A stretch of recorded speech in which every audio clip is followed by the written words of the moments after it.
Hi, Rena. Here is our agenda that we had for today. There is a warm-up question in your classroom. It's actually a multiple choice question that you can answer. And then after that, I had planned initially for about 20 minutes of identifying some of these factors impacting standard of living, but it ended up taking a little bit more time. So we're going to save our case study number 1, Costa Rica, for tomorrow. I'm going to walk you through the assignment because it's a bit of navigating at the beginning to help figure it out. So we should have, here's our bell ringer question, by the way,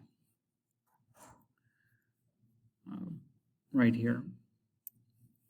You should have your standard of living introduction, your assignment right here.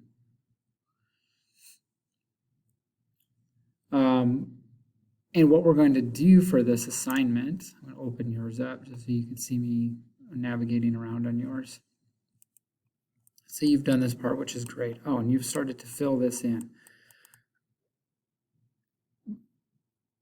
I think it's okay. I'll have to double check some of these things. If you want to get rid of some of those lines because it just makes it so wonky and hard to read, go ahead and get rid of some of those lines.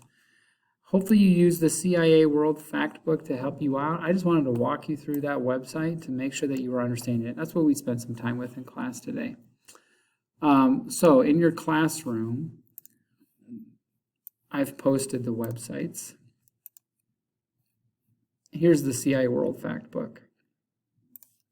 So if I click on here, I know the first country you had to do was Costa Rica. If I search for Costa Rica right here, it's going to give me all the topics to choose from. And really, for our work, we're only going to be in people and society and economy. If you click on people and society, it gives us loads of information. Some of it super interesting, others of it not. But they're going to break down the country of Costa Rica for us. And the first thing that we'll notice as far as information that we're looking for is life expectancy. So we have here 79.2 years. And I like working with round numbers. You can just round that to 79 years. We can continue scrolling down and we can find the literacy rate. In Costa Rica, it's 97.9. Again, I like the round numbers. We can go up to 98%. I'm not entirely sure what you have on your work here. Life expectancy 83, 97.9. Okay, yeah. Now, depending on what information or what website you used, if you just Google searched it and took whatever Google gave you at the beginning, I'm not sure where they're gathering up all their information from. For our consistency's sake, so we can gather up our information and have similar content to share with one another, we use the CIA World Factbook, which I think is pretty helpful. That gives us most of what we need to know out of this section. The next thing we want to do is click on economy, and right away we're going to get GDP per capita, which this gives us a 2017 estimate. That's the best number that we have to work with from this website, so that's what we're going to use, $16,900 per person. We can continue to scroll down in the economy section, and we're going to come up to our unemployment rate at 8.1, and then right below that, the poverty level. And that should take us through almost all of our answers. The only one we haven't answered yet is our HDI ranking, which is what we'll get from the other website. So if I click on 2019 Human Development Index, I can see here I got there's a list of 189 countries. So I go 100 per page.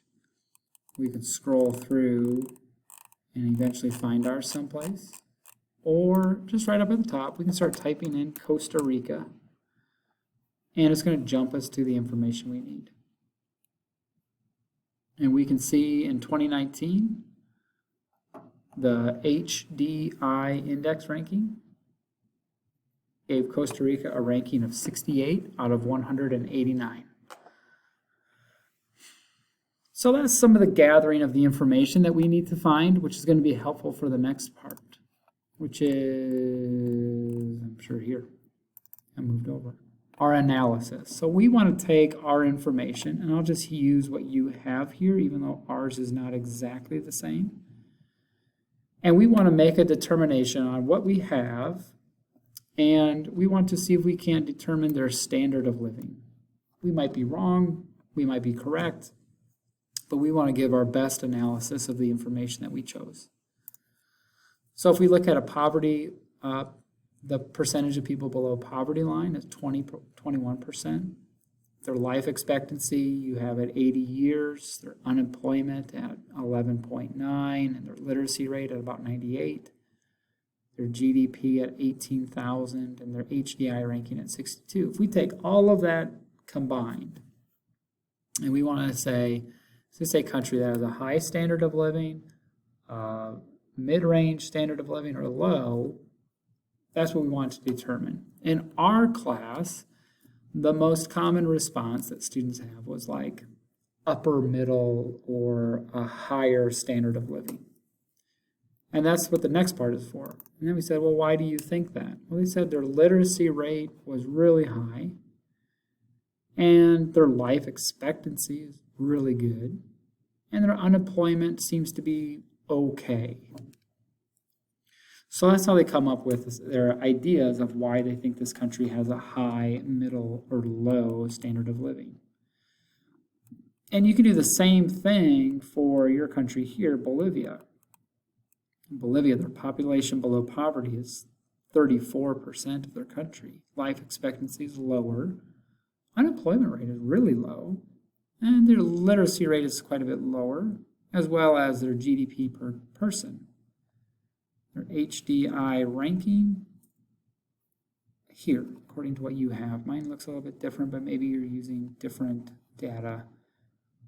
Regardless, you got to come up with your analysis. So does Bolivia have a high standard of living, someplace in the middle, or maybe towards the bottom? High, middle, or low, and then tell us why you think that way. You can do that for all of the countries. I've capitalized, I'm sorry. For whatever reason, the Czech Republic wanted to make sure people called them Czechia.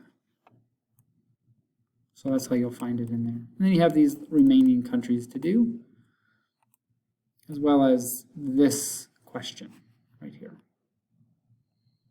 I understand that the lines get to be really confusing, so if you want to get rid of them, go for it. If it makes it confusing, just you can get rid of them. I know I can do that, but I'm sure it's easy enough for you to manage. So it looks kind of all normal. Let's see what that does. Try and get these all on the same line for you. Yeah, so your analysis and then why. That should get us back to somewhat of a normal thing.